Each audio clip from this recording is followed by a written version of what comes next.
Okay, yes, I can hear myself. Okay, 4 seconds. Okay, we're live. Okay.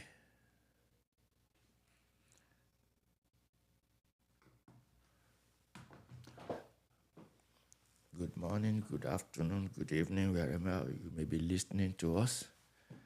This is Dr. Olu Asekun here. Thank you for joining our podcast.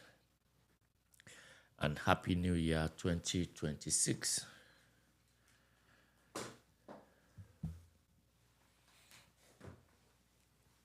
Thank you.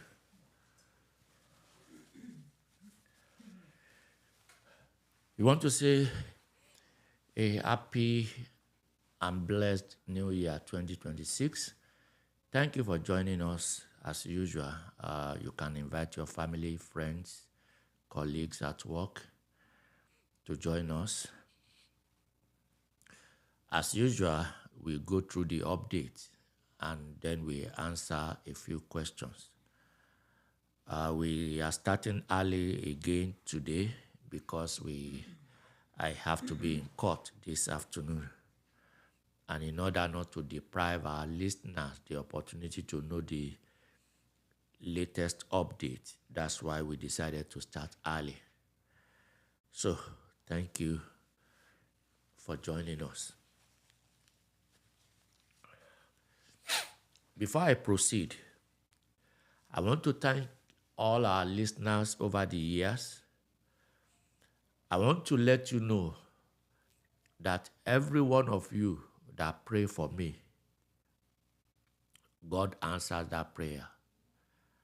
And I want to say thank you. Yesterday, I was involved in a serious auto accident.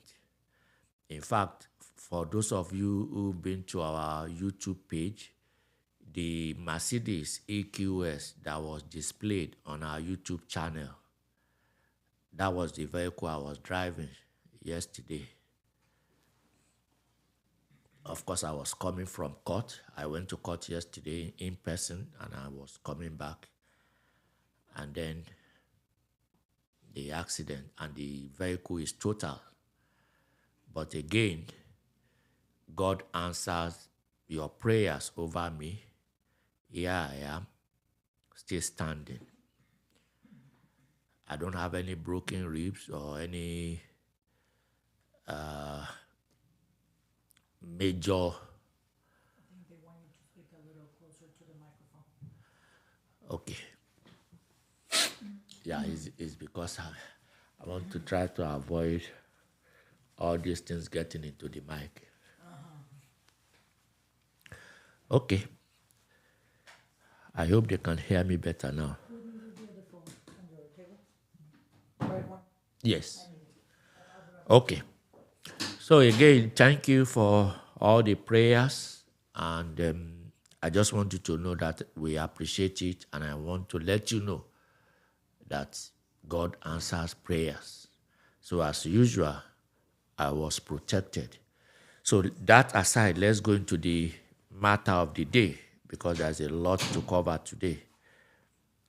And I'm sure this is one of the reasons God continues to preserve my life in all situations.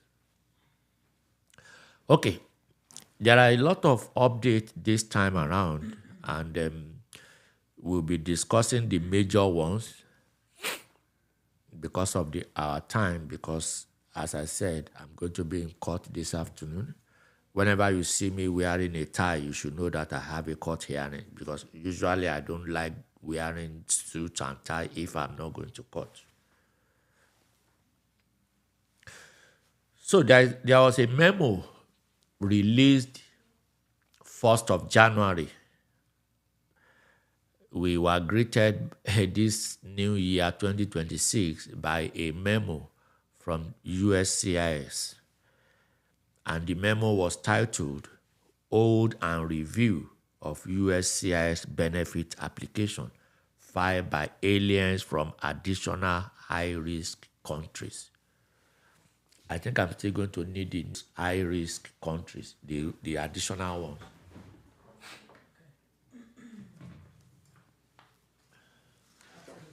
Yeah, so the memo was titled Hold and Review of USCIS Benefit Application filed by aliens from additional high risk countries.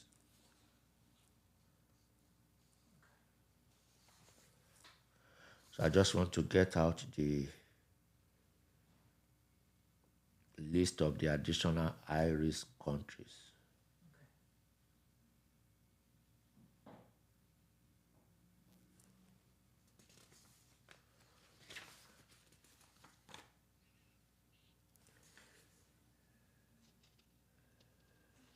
There's supposed to be how many countries? I think it was 19, if I'm not mistaken. That was the one that was released in December. The one that included Nigeria. Yeah. I think it's more than that, but this is from the White House.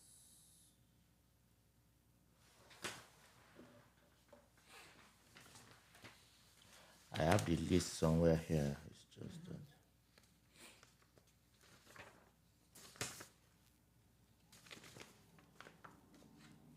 Anyway, while looking for the list, I know I will find it, but let me not be distracted from the issues of the day.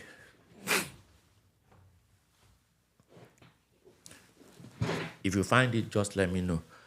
So the memo was titled Hold and Review of USCIS Benefit Application filed by aliens from additional high-risk countries.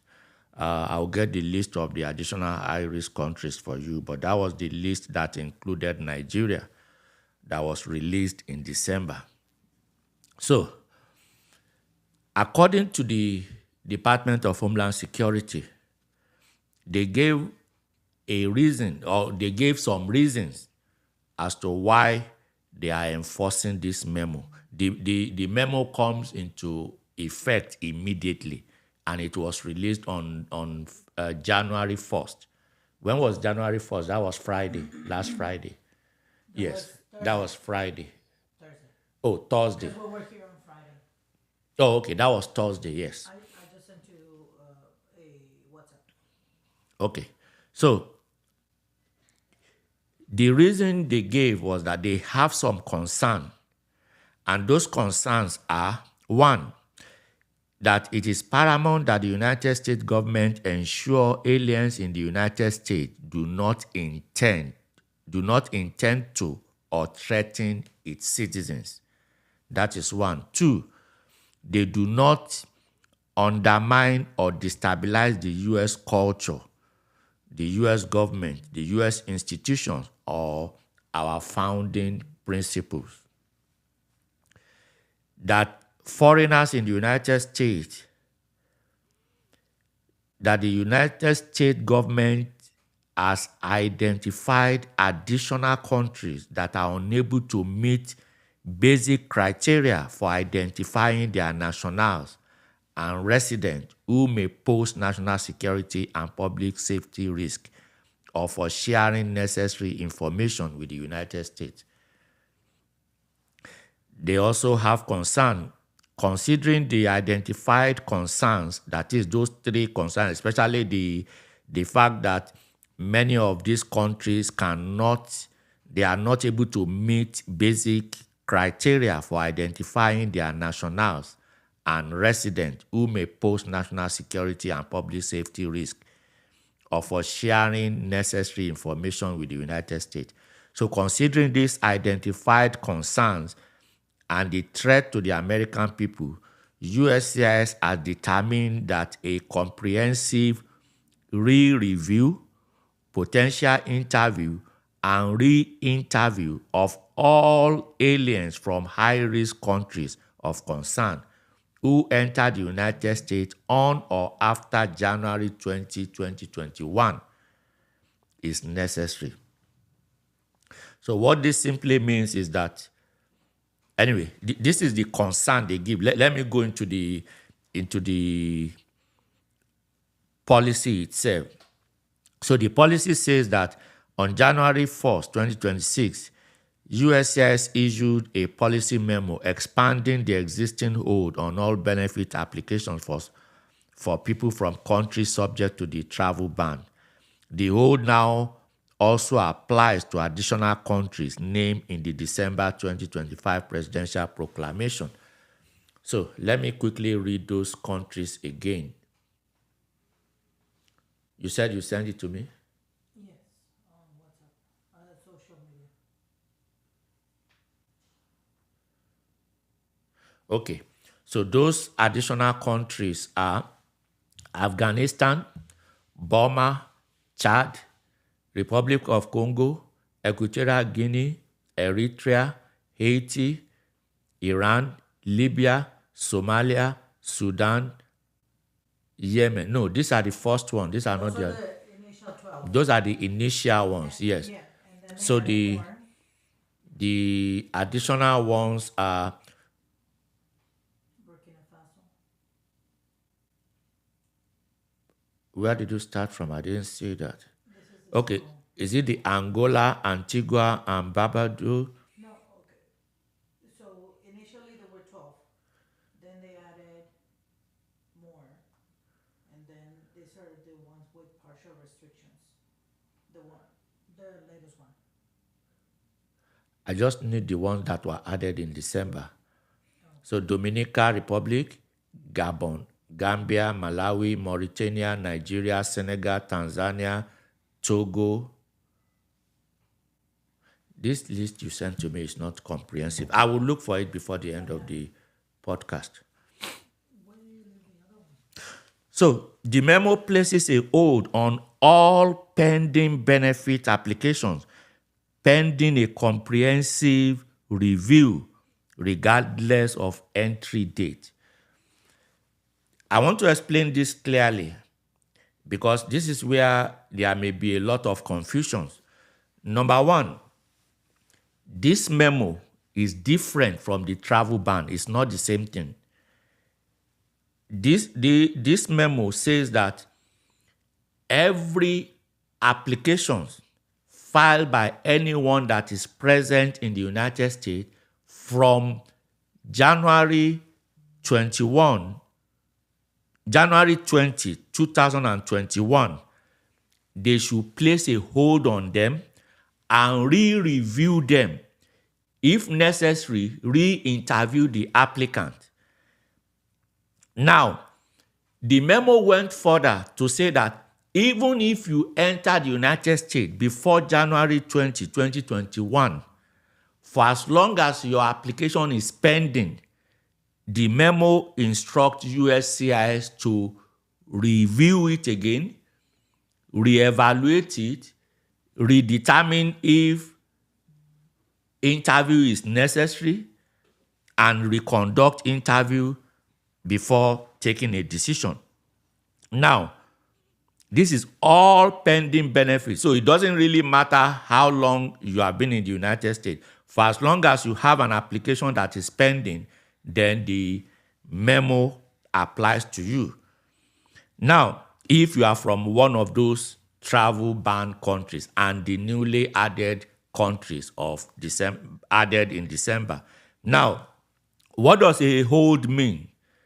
A hold means that it allows a case to proceed through processing up to final adjudication.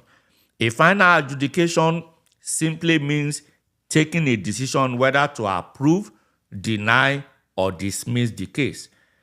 Now, what this means is that despite this hold, USCIS will continue to receive applications. They will continue to receive, people can continue to apply. You can continue to submit application. If you are eligible for any form of benefit, you can continue to apply for it. Because if you don't apply thinking that there is a hold, that may come back to haunt you.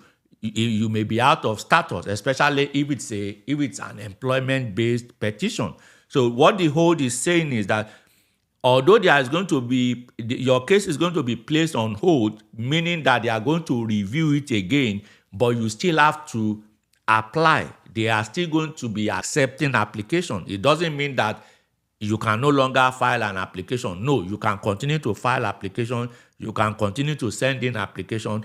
They are just going to hold it until an extended review is done, and then if they determine that you need an interview, they will conduct an interview. It doesn't matter whether you have been interviewed before. Now, the memo also requires officers, USCIS officers, to conduct a comprehensive re-review of approved benefit, that is, approved green card or any application, whether temporary or permanent, any application that has been previously been approved between January 2021 up to January 2025. So the memo requests USCIS to revisit all approvals. So they have to conduct a comprehensive re-review of all approved benefits. Can you please help me? I can't see this.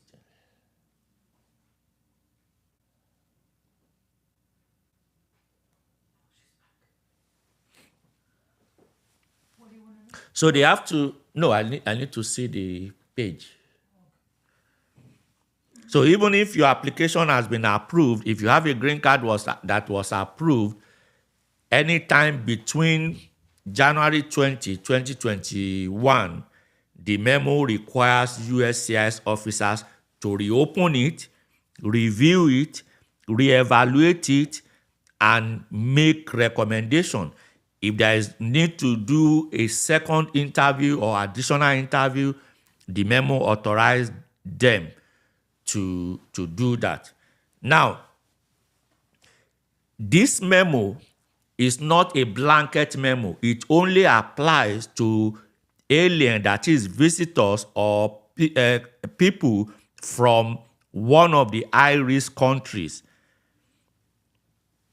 Now, this is another thing that is very important about this memo. There are some people that have dual nationalities. In fact, this memo actually addressed that. This is one of the problems, according to the US government. This is one of the concerns that they have. According to the memo, they said that there are some people who have acquired citizenship by investment. I know there are a lot of rich Nigerians who have done this. There are people who have acquired citizenship by investment in foreign countries, which is different from their country of birth.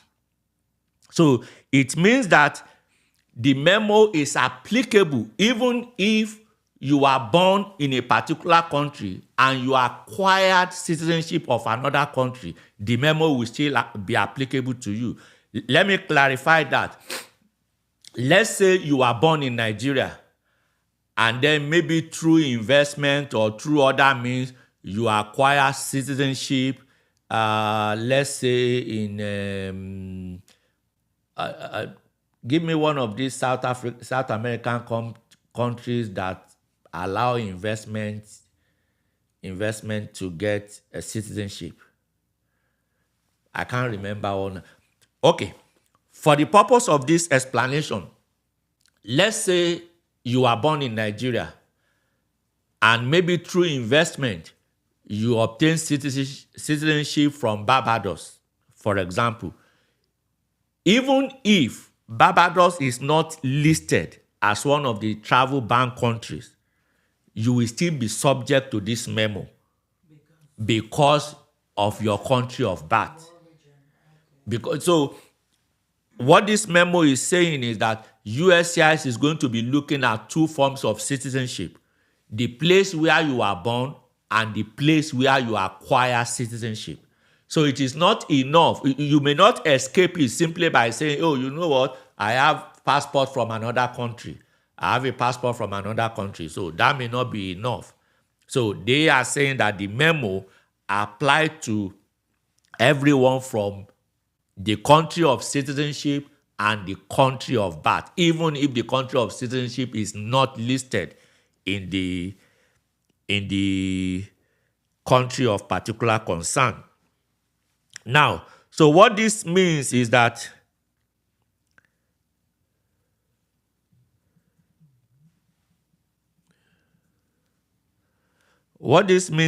okay, the memo went further to give a specific example. Let me explain the example before I go further. The example given by the memo is that if, for example, a foreign national from a country that is subject to travel restriction could purchase a citizenship from a second country that is not subject to travel restriction, obtain a passport in the citizenship of that second country, and subsequently apply for a United States visa for travel to the United States, thus evading the travel restriction in his or her first country. They are saying that the memo will not allow that. So if you are born in one country and you obtain citizenship from another country and you enter the US with a visa from that second country, you will still be affected by this memo. That is exactly what the memo is trying to prevent. And now the memo went further to say that another major part of the memo is that immigrant visas for family members of individuals in the United States will no longer be automatically or broadly exempt from the proclamation restriction requirement. That simply means that family-based immigrant visa applications are now subject to the same review, restriction, or additional scrutiny as other benefit requests. What does that mean? That simply means that, until now, when a US citizen petitions for a spouse, for example, in a foreign country, once the petition is approved here, the approval is processed by the National Visa Center, and then the immigrant visa package is sent to the US Embassy, and then the beneficiary, the spouse, will attend an interview. Because the petitioner is not there, the embassy is not going to have the opportunity to separate them, to ask them questions about their relationship, to do the kind of vetting that they do here. So under this memo, the memo is saying that going forward with effect from January 1st, 2026, all the applications, all the immigrant visa petitions that are filed and applicant is going to apply through the embassy, they will go through the same scrutiny. So it means that now petitioners, US citizen petitioners, are probably going to be invited to also appear at the embassy for scrutiny, for interview, the same way they do here.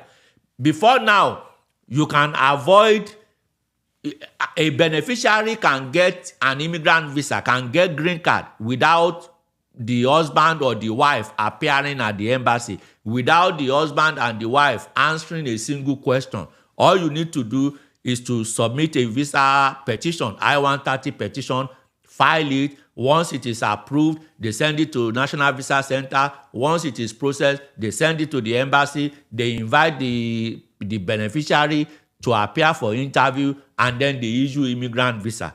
They are saying all that is not going to happen going forward. Now, if you are the US citizen petitioning for somebody, you are going to face the same scrutiny that people who petition for their immediate family here, they are going to face. So that is what the memo is saying. Now, USCIS officers, they have also been instructed to prioritize national security, public safety concern over any hardship that a petitioner may be going through in terms of delay. What this means, I don't know if this is going to be challenged in court or not, but according to this memo, what this means is that people may no longer be able to file mandamus.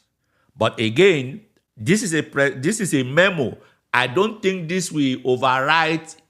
I don't think, in my opinion, I don't think it will override American citizens' ability to challenge undue delay in court.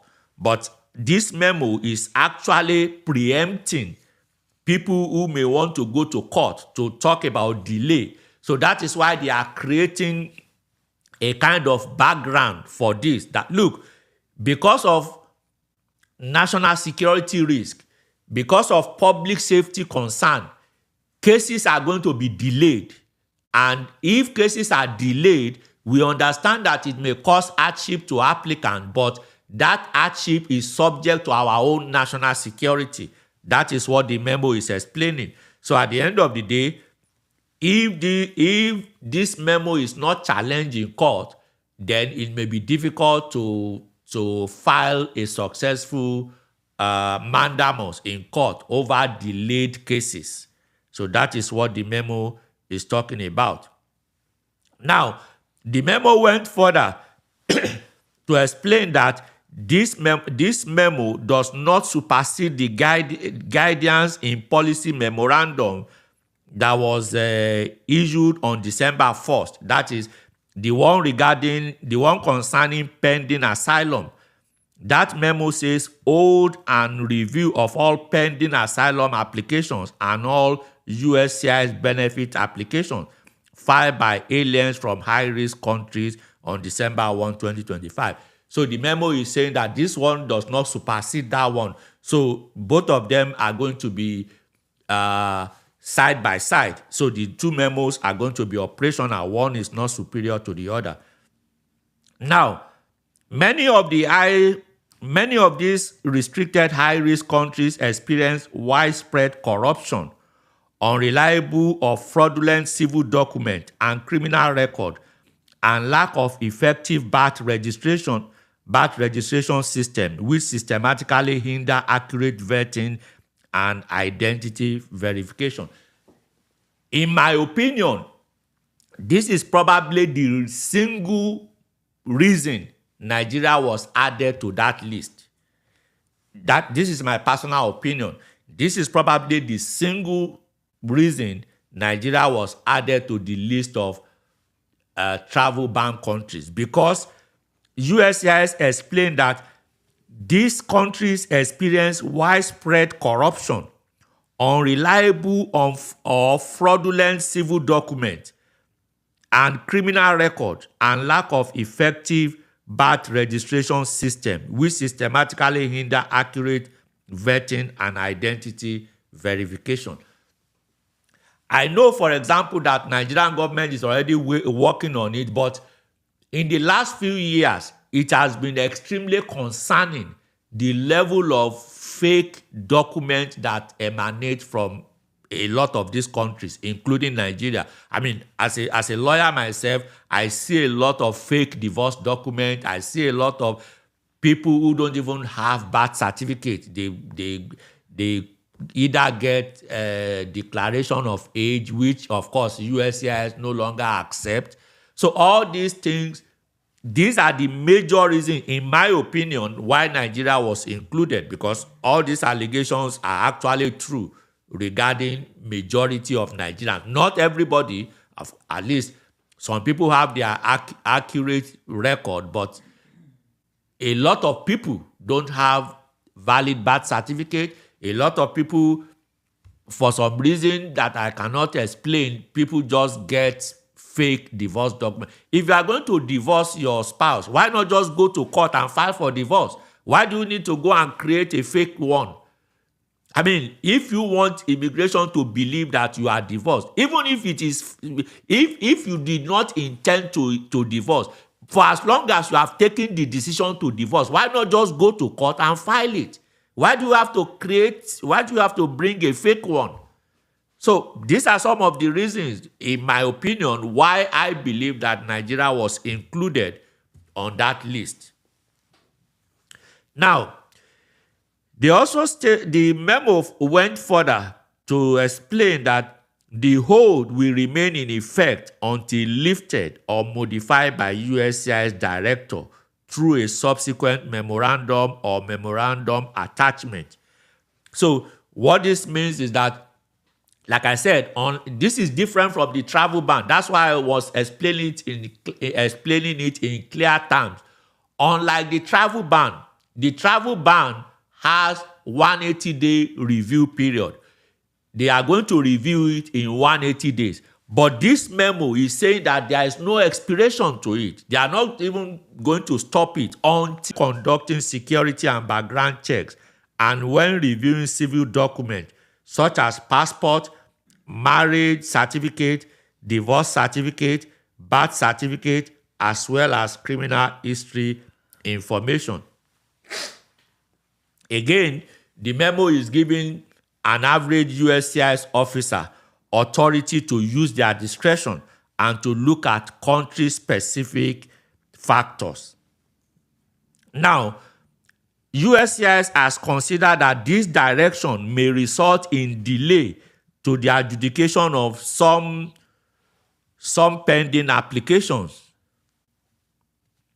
and has weighed the consequence against the urgent need for the agency to ensure that aliens are vetted and screened to the maximum degree possible.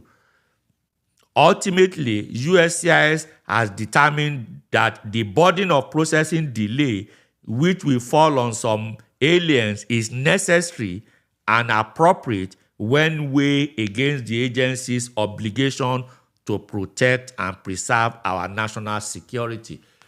I think I've explained that before.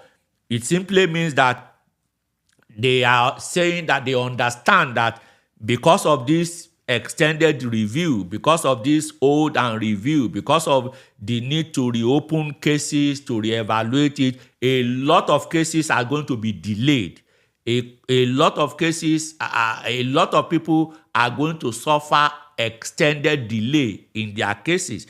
And they are saying that they have weighed the delay on the part of the applicant versus the national security concern, and they have come to the conclusion that they have to protect the national security of the United States irrespective of the delay it may cause in the adjudication of cases.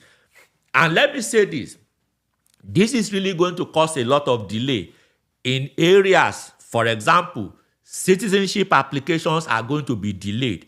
The reason is this: because the memo authorized that all the applications that were approved between January 20, 2021 and January 20, 2025, those are the period that anyone who is applying for citizenship now, those are the period that they probably got their green card.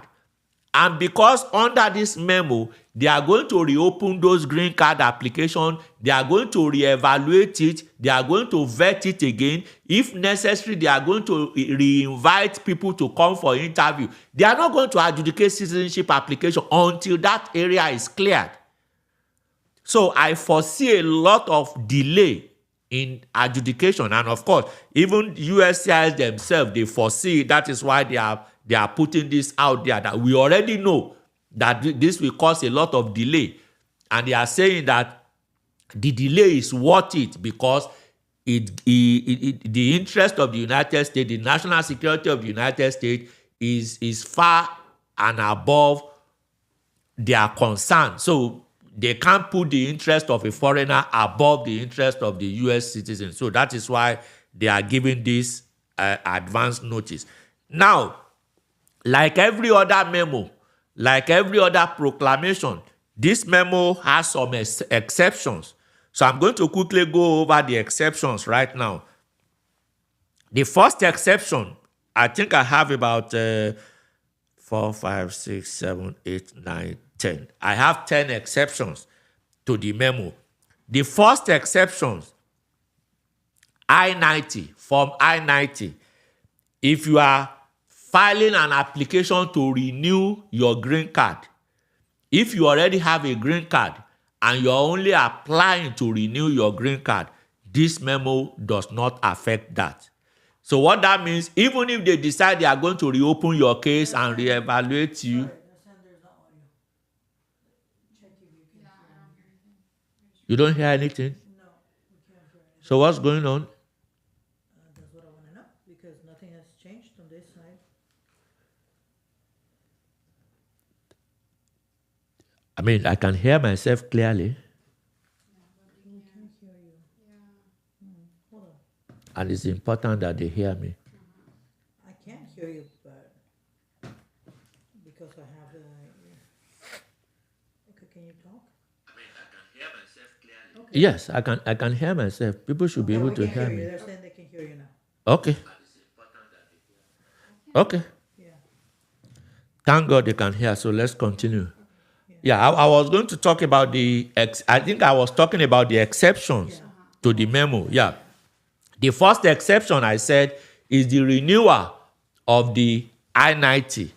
If you already have a green card and all you are doing is to apply for the renewal of your green card, that is from I-90. This memo does not affect that. It doesn't mean that they will not review how you got your green card, especially if you got your green card within the time period between January 2021 and now.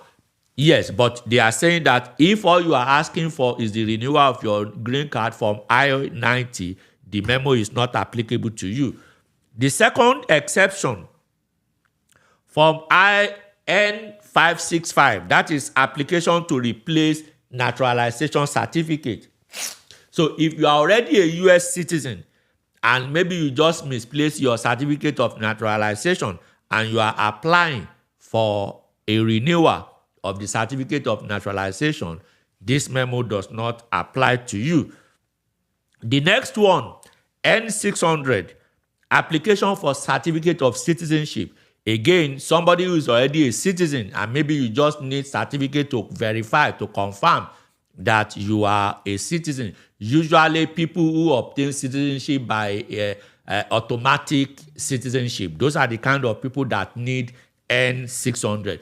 Let's say somebody is a child and one of your parents, you have a green card, you both have green card, and then your parent became a US citizen while you are under 18. That means that with your green card, you don't need to apply for citizenship. You become a US citizen automatically. So if you now need evidence of your citizenship, that's when you apply for Form N600. They are saying that this memo does not apply to anybody in that category. The fourth exception, those who are, can you quickly check C8 for me? I think that is asylum, I think. C8, yes. C8 is asylum. What about C11? Let me double check that. Yeah, just double check. I want to be sure that I'm giving out a very accurate information. Now, the memo does not apply for you. It does not apply to you if you are applying to renew either to renew or to apply for employment authorization if your application is based on asylum, a pending asylum application. Or those paroled into the country. Or if you are applying for employment authorization based on asylum, that is C8, the memo does not affect you. And it does not affect you if you are applying for employment authorization based on C11, that is those who are paroled into the country. So those two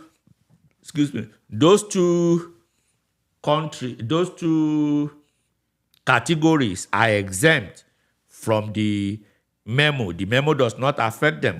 If all you are doing is to apply for employment authorization based on a pending asylum application or based on parole, it does not check C14, please. It does not apply to you in those three categories. C8, that is asylum. C11, that is parole. And C14, deferred adjudication. So if you have deferred adjudication, the memo does not affect you. The fifth exception Form I-910, application for civil surgeon designation. Of course, this is not really applicable to a lot of people. This is only applicable to doctors.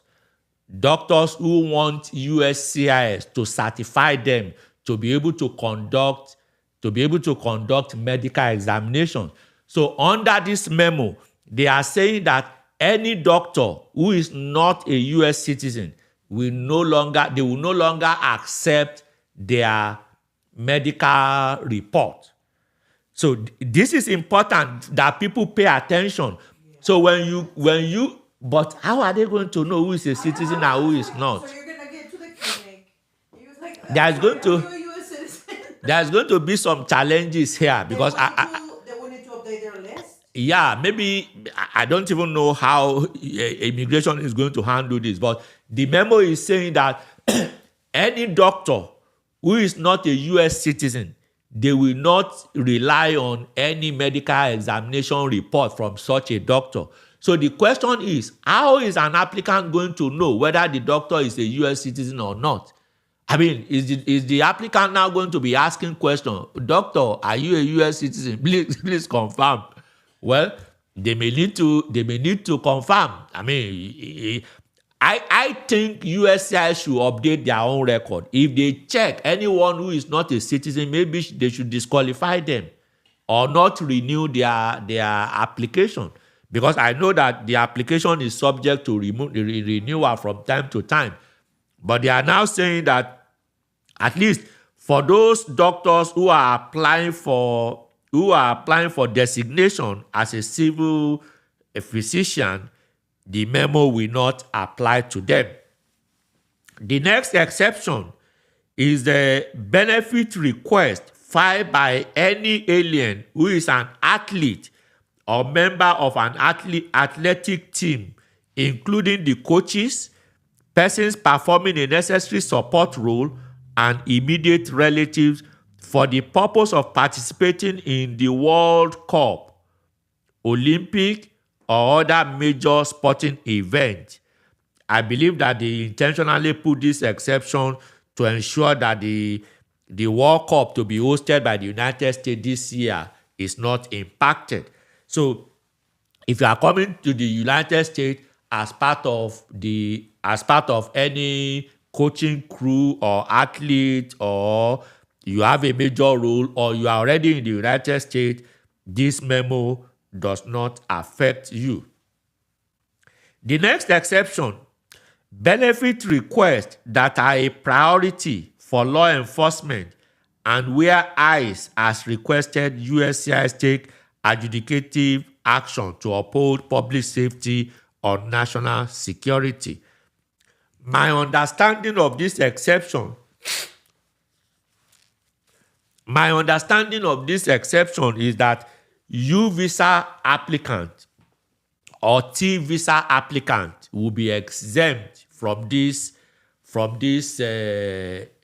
memo, because those are the two categories of applications that are to uphold public safety and national security. U visas are victims of criminal activities, and T visa are victims of trafficking. So those two categories will not be affected by the memo.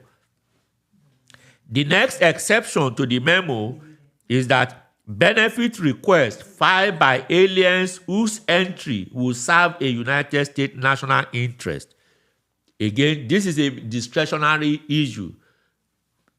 Who determines whether somebody's entry will serve the United States? I think that is going to be the Department of Homeland Security. So if the Department of Homeland Security determines that your staying here will be a benefit to the United States on a case-by-case basis, then they will exempt you from the effect of this memo. The next exception, benefit request as well as the associated underlying benefit for any program that are terminated or discontinued as a result of an executive order, proclamation, Federal Register, notice, or directive issued by the President the Secretary of Homeland Security, or the U.S. Director. Now, what that means is that if you apply for a benefit and that benefit, they have already set a deadline to terminate it. For example, TPS. Let's say somebody apply for TPS from which country do we have TPS? Let's say somebody apply for TPS for Venezuela, for example, and maybe the DHS has announced that, okay, we are going to stop TPS for Venezuela from June 2027. So what this memo is saying is that people in that category will not be affected by this memo because they already have a deadline when the benefit is going to end. So that is what that means. And the final exception is that automatic termination decision for ancillary or related benefit request when an alien is granted legal permanent resident status or become a naturalized citizen. Automatic termination decision for ancillary or related benefit request when alien is granted legal permanent resident status or become a naturalized citizen.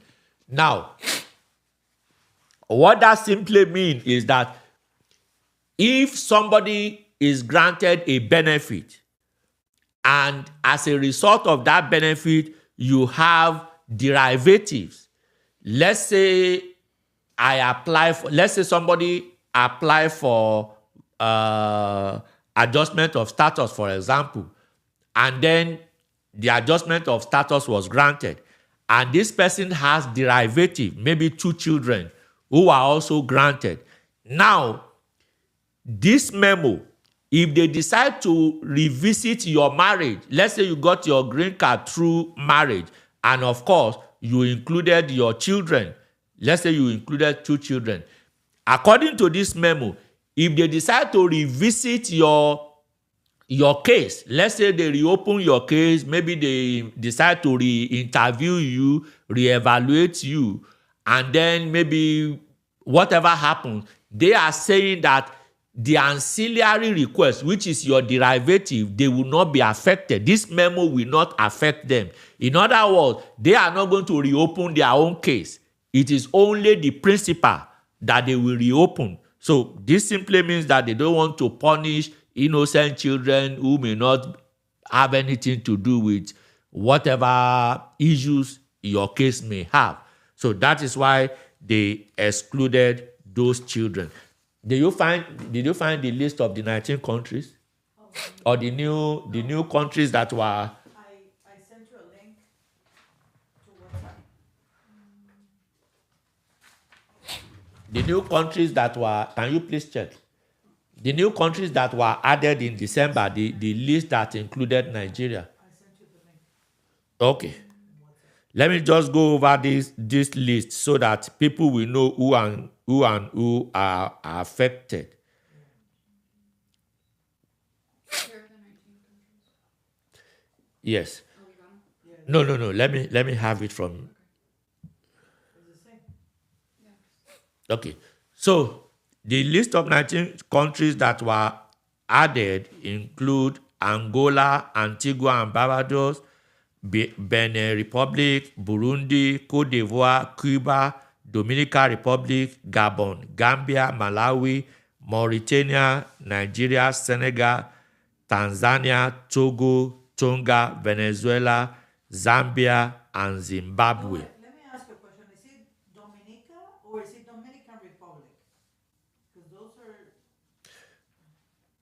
Is there a separate country called Dominica? I think it's... Dominica and Dominican Republic, is it not the same? Anyway, verify, I don't know, but the memo simply says Dominica. So if you are from Dominica... It's an island. Okay, so if you are from Dominica, you are affected. Now, I know that some people join us late. Let me just go over a few things about the memo before we start answering the questions for those who join late. The memo, especially my listeners from Nigeria, because I know that I have a lot of listeners from Nigeria, the memo specifically will affect people who have dual nationalities.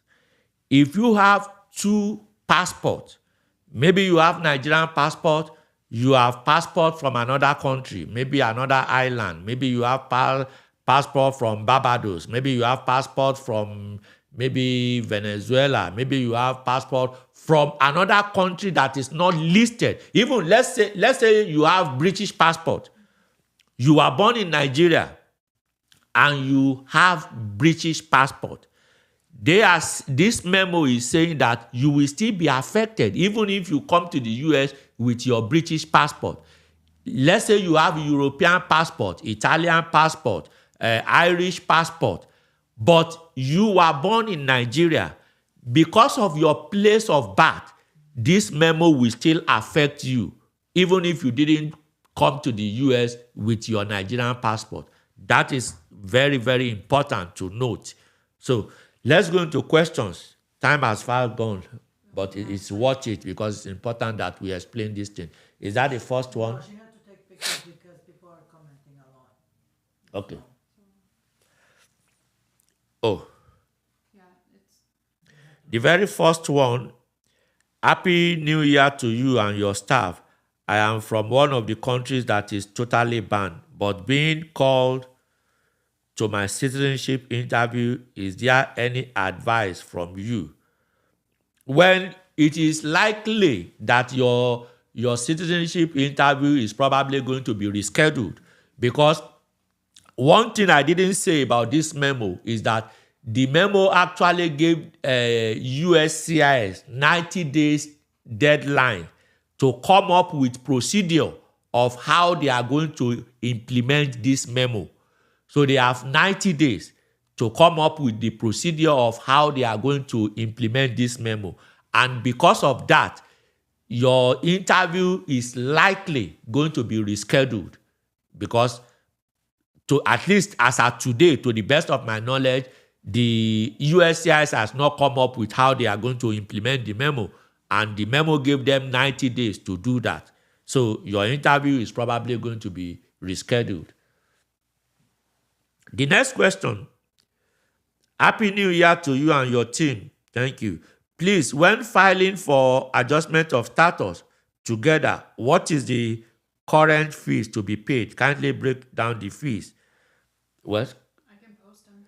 I know that I-485 still remains 1440. Correct. Yes. I-130, 675 675, and 260. 260 for employment authorization, I-765.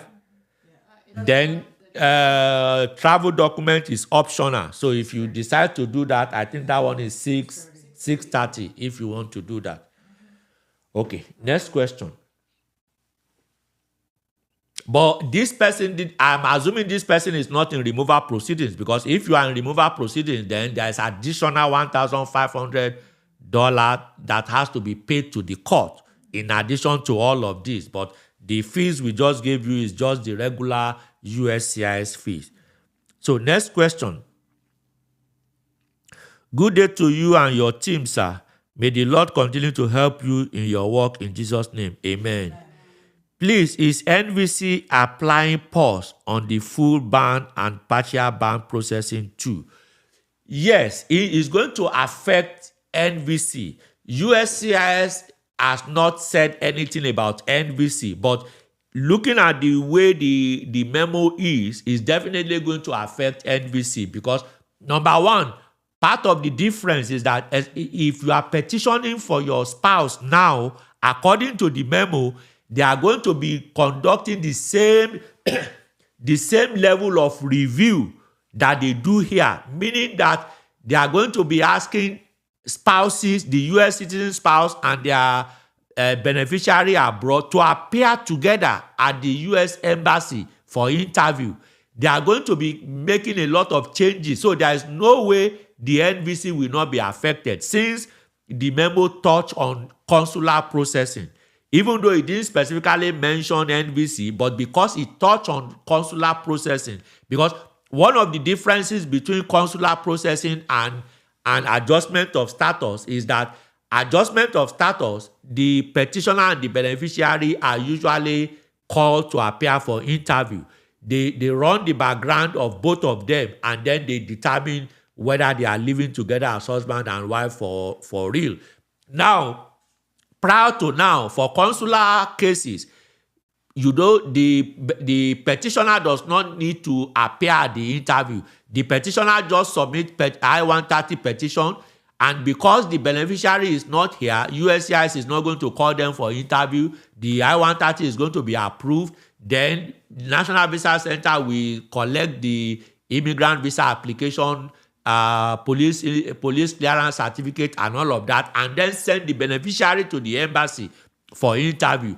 Now the beneficiary will appear, and because the petitioner is not there, they are not going to have the opportunity to separate them, to ask questions. So whatever the beneficiary tells them is what they will believe. That is where the prima facie evidence come in.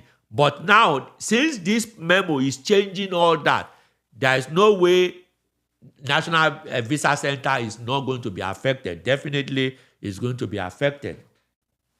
So the next question. Happy New Year, Dr. Asekun. I have visa overstay, but married to U.S. citizen and have 14-year son. Please clarify if my U.S. citizen wife want to file for both of us. Do we file separate I-130, I-48, 5765 for me and son, or is it okay to list them? Good question. You have to list them. Anybody who is applying for green card in the United States based on a petition filed to USCIS, you have to file an independent application. If you just list your children, you are the only one that will get green card. Your children will not get one. You still have to list them anyway. Listing them is mandatory. But for them to get the green card, if your children must get the green card, they must submit a separate application for green card. Your spouse must submit a separate petition, I-130 petition for them individually. Next question. There was a second part. Oh, second part. Okay. But I think you already answered. Yeah. Second part of the question. Under my application and stepson relationship is established. I didn't see question. The first question is the one that you just responded, Oh, okay. and then there was a second part. Okay, the second part says, under my application It and says, stepson. do we file separate I-130 and all those forms and son, or is it okay to list them under my application? Yeah, I already answered the question. Yeah, that's what I'm saying. So next question. Thank you. Hello, sir. My 82-year-old mom visited in December and is to return to Nigeria in February. We are planning my U.S. citizen sister should file for her and wait till she gets a green card. What do you advise her? Yes, if you desire to have her come back here, yes, that would be a good idea. But because of the fact that a lot of elderly people too do not like staying here for too long, when your sister filed the petition, you should apply for travel permit so as to allow her to be able to travel while the application is pending. I don't foresee a major issue with that kind of application because that is parent-child relationship. So that is not a relationship that they are going to doubt. But again, it may still be delayed because of the extended review. So because of that, just add travel document to it so that if she needed to travel, she will be able to do so. By the way, it's 12:03. Yeah, since it is Webex, I can still stay till 12:30.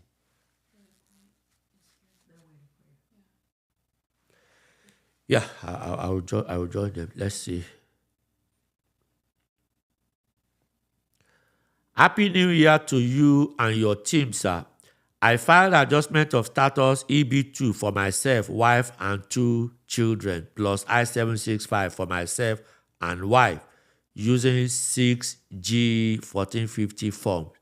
Logbox received November 17th. On December 3rd, is there a continuation? Yeah. 204. Okay. All payments declined due to my bank's daily limit. USCIS said on phone that the cases were rejected, so I refiled a new package without waiting for the old one mailed back just to keep in status. There's more. 3 or 4. Not the one under it. I see that's a different person. There's another one. 3 or 4. Yeah, go to the next one. Okay. Fees were successfully deducted December 13th. Receipt issued and biometrics scheduled. Few days ago, I received only my wife's rejected I-485 by mail.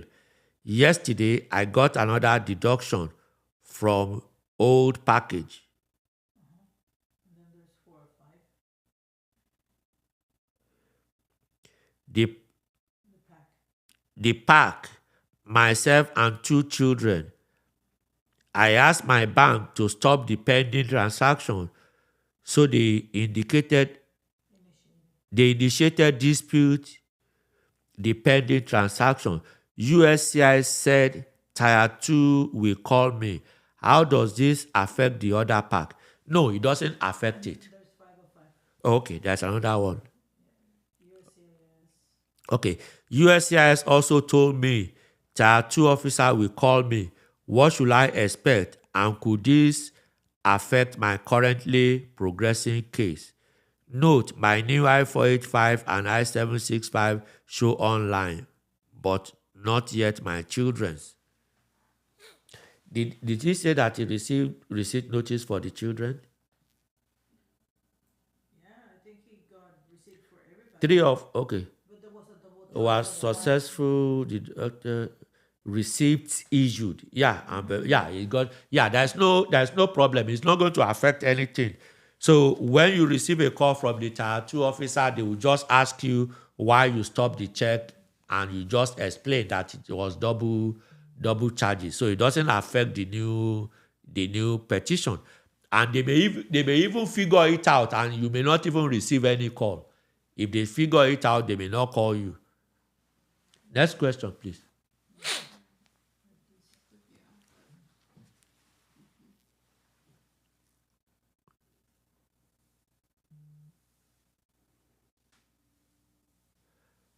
I think I just received an alert that an ICE agent was shot in Minneapolis.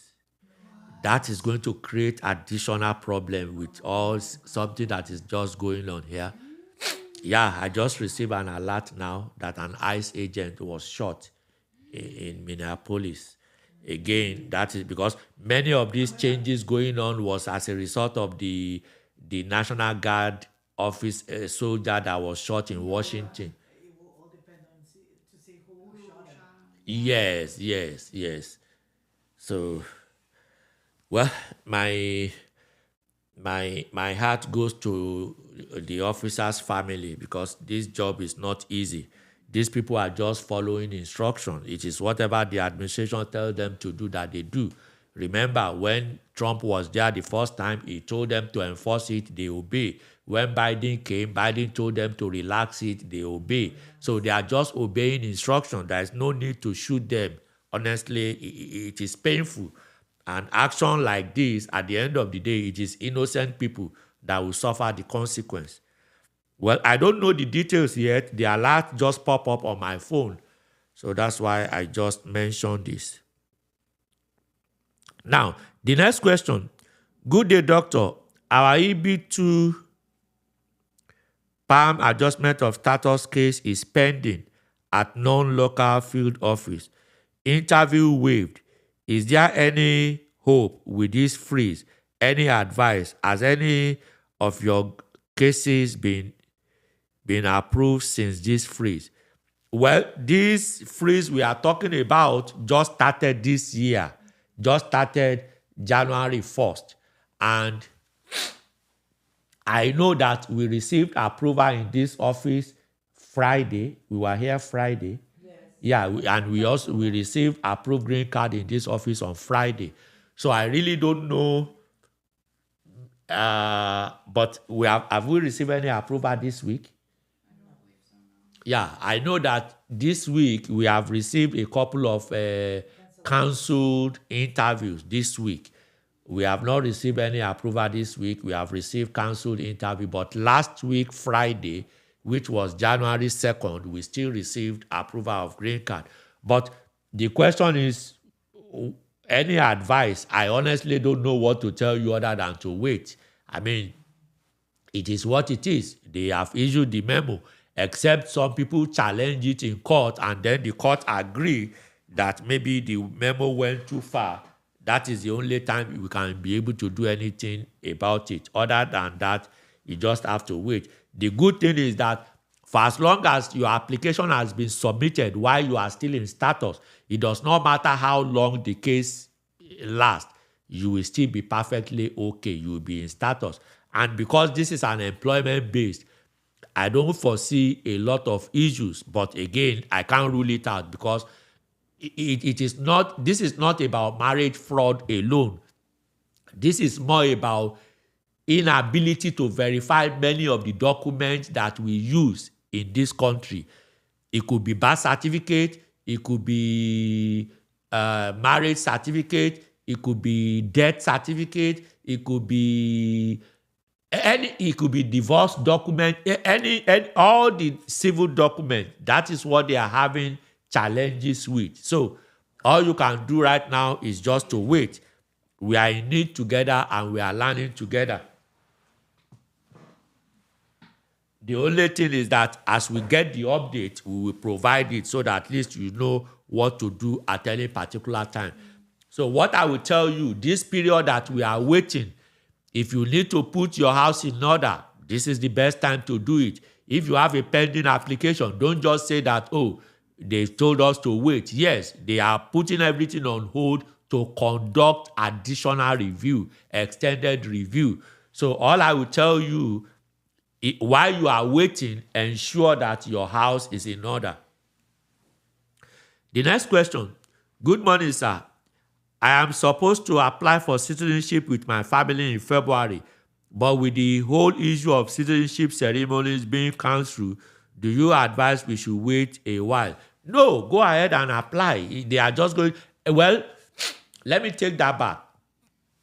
Every case is different. I don't know a lot about your case. I don't know how you got your green card. I don't know if there are issues of concern. But what I will tell you is that ensure that you put your house in order. If your house is in order and you don't have any issue, go ahead and submit your application for citizenship. It doesn't matter if they delay it. After the review, they will still see that you are eligible and you go ahead and apply. For example, in this office, we are going to be submitting application for citizenship for some of our clients this week. So we are not stopping. Go ahead and apply if your house is in order. But because you are the one who knows how you obtain your green card, I will tell you, if you know that any issue can come up during your citizenship, don't apply yet. Put your house in order first. Because if you apply and your house is not in order, you are going to accelerate the problem, if any. This is basically the same question, just adjustment of status. Okay, next question. Good day, sir. Can people from banned countries still file for adjustment of status even though they won't have any decision? Yes. Even the policy specifically state that they will continue to accept application. That's why I mentioned that particular portion of the policy. They will continue to accept application and they will continue to process it. The only thing that will be delayed is the adjudication. In fact, let me just read that part of the policy again. A hold allow a case to proceed through processing up to final adjudication. So it is just the final decision that they will put on hold. But yes, they will continue to accept application and they will continue to process it. And that doesn't mean that they will not even issue final decision. Of course, every case that has gone through the review process will still receive final decision. Next question. I was deported from point of my entry in 2013, but came back to the US with 10-year green card after my wife filed for me, and I got an approved from I-160 wave. I mean it was referring to 601. Can I travel abroad or domestic without issues? Yes, because the issue of the deportation has been resolved when you are granted a waiver. Yes, for as long as you didn't commit any new crime or anything that can lead to additional problem. Yes, you can travel without a problem. That's not an issue.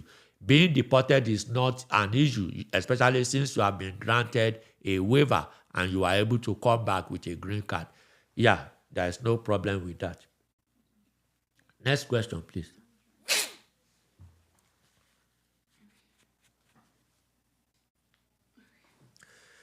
Thank you. My married name is on my Nigerian passport, but I have my maiden name on my green card. Will this pose a problem when I'm coming back to the US? Yes, these are the kind of issues that I was just talking about. Since you have a green card, will they allow you in? Yes. But this is one of the cases that are probably going to be reopened and reviewed. I think it was last week or 2 weeks ago that I was explaining that part of the challenges, those of us who are from Nigeria, part of the challenges we have is our carelessness.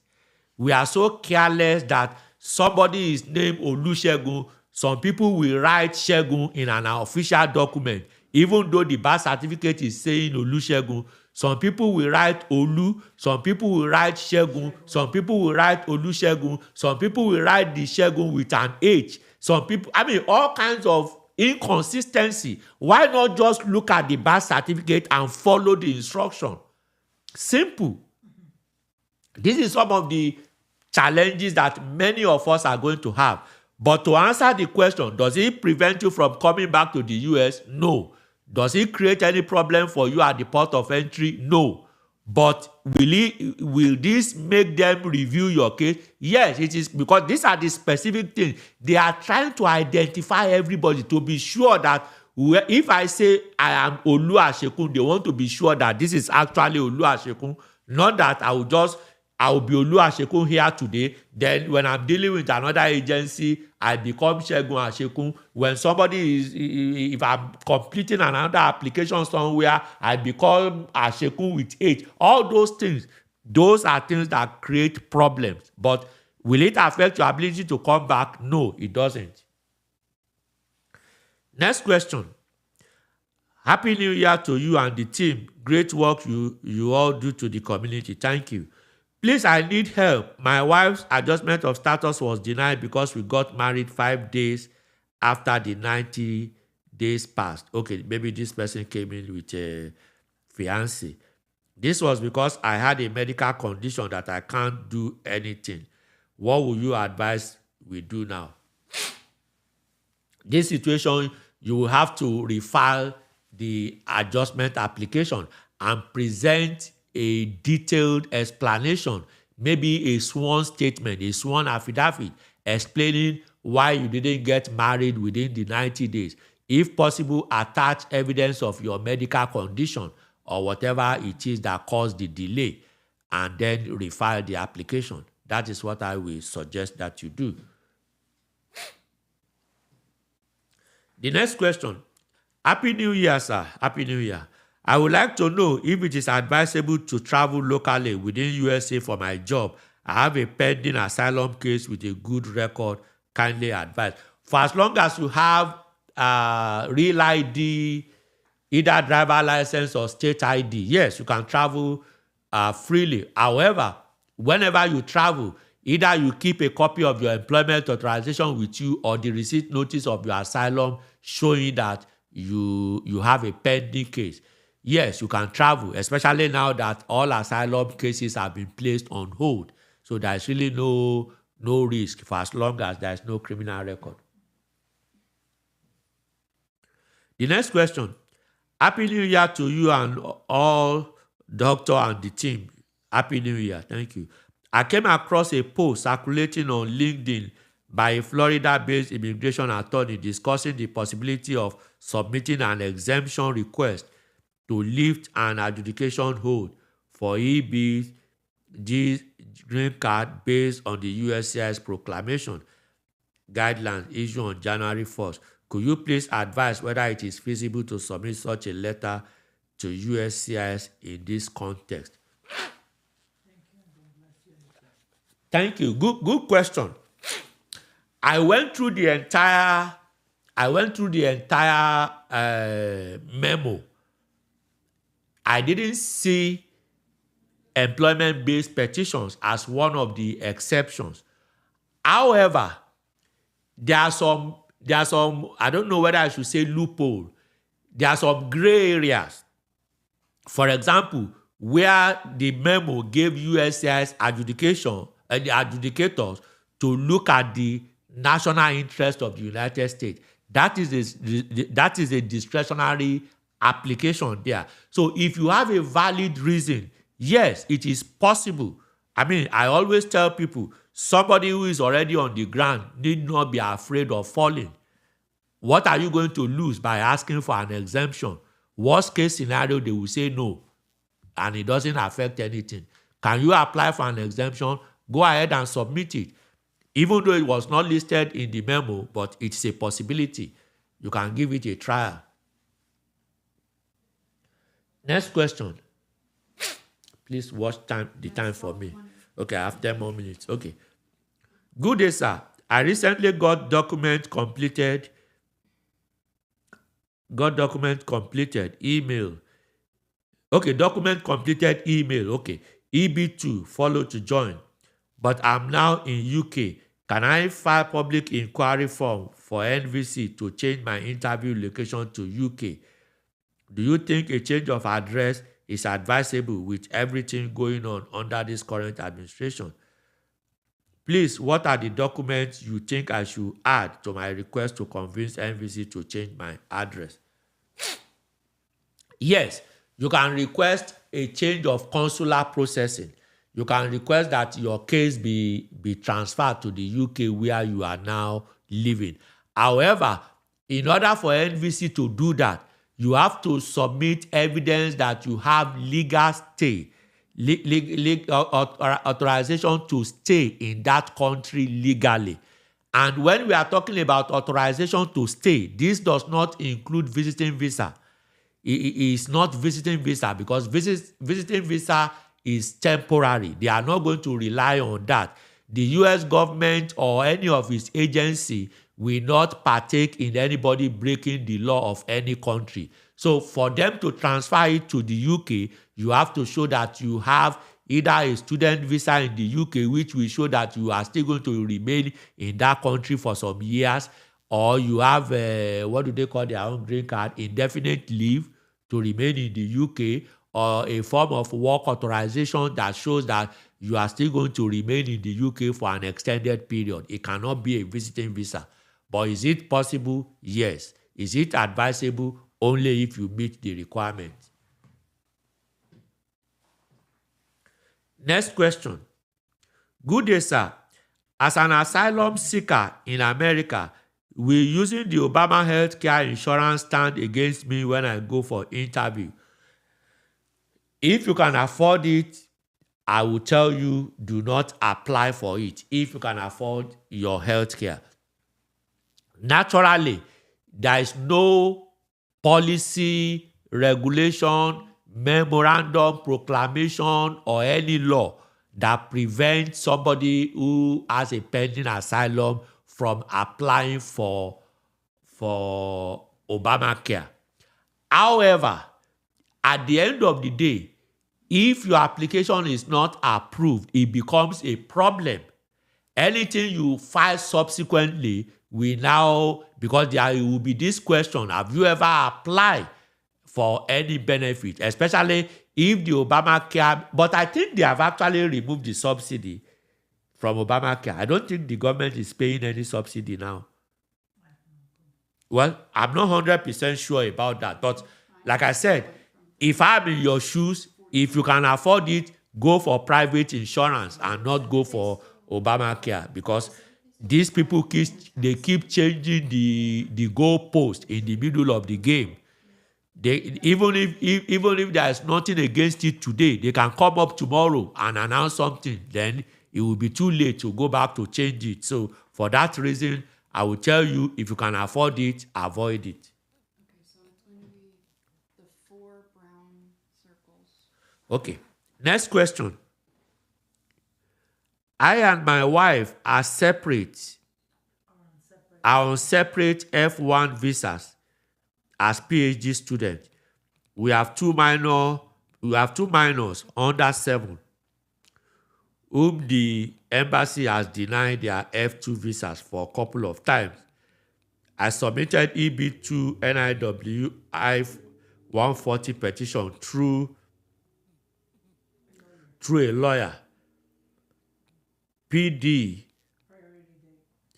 Priority date of October 7, 2024. And up to now, USCIS have not sent approval notice. I submitted an EB1 I-140 self-petition, premium processing with priority date of November 26, 2025. USCIS sent an RFE accepting 2 out of 6 prompts. Kindly advise me on what I can do at this point to get our children. Unfortunately, to us in the US, I'm graduating this year. Unfortunately, I don't even have any help that I can render right now in this situation that you explained, for several reasons. One, F1 was specifically listed as one of the problems of this travel ban.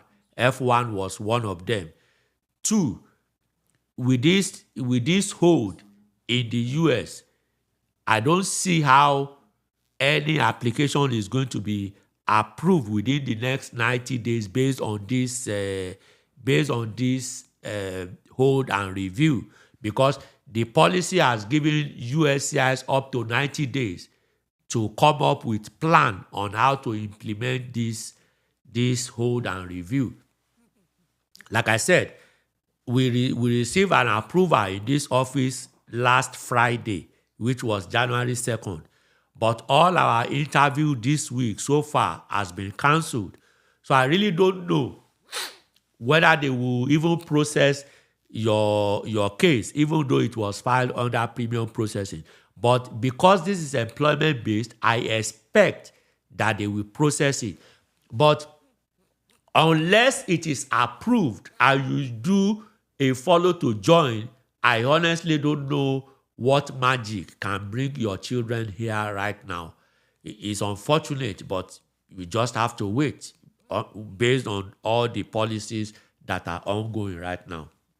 So just read the green and then the other one. Okay. Next question. Hello, doctor and the entire team. I just want to say a big thank you for all you do. Thank you. Thank you. Thank you for all you do for the humanity. May God continue to bless you and the entire team. Amen. Thank you. I think this needs to be the last question. Next question. Good morning, Dr. Asekun and team. A happy and very blessed 2026. And amen. An F1 visa holder filed for asylum and now wishes to discontinue the asylum. No invitation, if any, sort yet. Is there any implication? If you are still maintaining legal status, there is no implication. Write a letter to the USCIS where the asylum is pending. Attach a copy of the receipt notice of the asylum. Title your letter withdrawal of asylum and let the content be like this. I wish to withdraw my asylum application without prejudice for now. Thank you for your kind understanding. That's it. You don't need to give a reason for it. But just say, I wish to withdraw my asylum application without prejudice for now. Thank you for your understanding. That's it. Title it withdrawal of application. Include your alien number, include the receipt notice, and attach a copy of the asylum application receipt notice. Last one. Any other one? I mean, just people being thankful about your health. Yeah. So, Oh, okay. Okay, so there is really nothing that for me to answer here. Okay. no, but Okay. Thank you, Jesus. We bless God for your life, sir. Thank you. Thank you. Thank God for his mercies. Thank you. God has a very way of recompensating good for good. Oh, yes. Thank God. Okay. Thank you all. For the benefit of those who join us late, they may be wondering what people are thanking me for. I said at the beginning of the podcast that everyone who prays for me, I want you to know that God answers your prayers. God answers your prayers. Yesterday, I was involved in a very serious accident. But as you can see, I'm still here, hale and hearty. If you go to our YouTube channel, you will see the Mercedes EQS that is posted on our YouTube channel. That was the particular vehicle I was driving yesterday at the time of the accident, and that car is total loss. But I thank God I am here. Nothing has happened. I'm still going to court today. I'm still doing this job, and I pray that God will continue to protect me. But I can assure you that God bless you, every prayer that you offer, God actually answer it. That is why I want to also offer my thank you to you for the support, for all the prayers, those who pray openly, those who pray secretly. I know it for a fact because I see a lot of people every day. I know that people pray for me, and I know that God answers the prayer. This is a new year. I believe that this new year, by God's grace, God will meet each and every one of us at the point of our need. I appreciate all the support, all the prayers, and I appreciate it. And I want you to know that I'm hale and hearty. Thank God for his mercies. Thank you for your prayers. I hope to see you again next week. Until then, remain careful. Avoid drinking. This is a very tough period, but I can assure you this time will pass. We will survive it. But stay out of trouble. Don't give this administration any instrument to use against you. Don't give them any reason to arrest you. Don't get yourself in things that can create problem. If you have to drink in your house. If you drink at a party, let other people drive you home. Don't drink and drive, and don't get involved in unnecessary argument. Don't go online criticizing this administration. I told you these are things that are reserved exclusively for American citizens.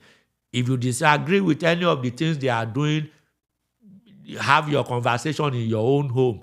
Don't discuss it publicly. Don't go online and start saying, "Oh, why is America kidnapping the president?" I have something here. Oh, okay, maybe. Oh, okay, thank you. Why is American kidnapping Venezuelan president? All those things is none of your business. Don't get involved. Don't get involved. Please. I hope to see you again next week. Until then, shalom. Stay blessed. Remember to join us on all our other platforms. Instagram, TikTok, X, Facebook, and YouTube. Until next week, God bless you. Bye.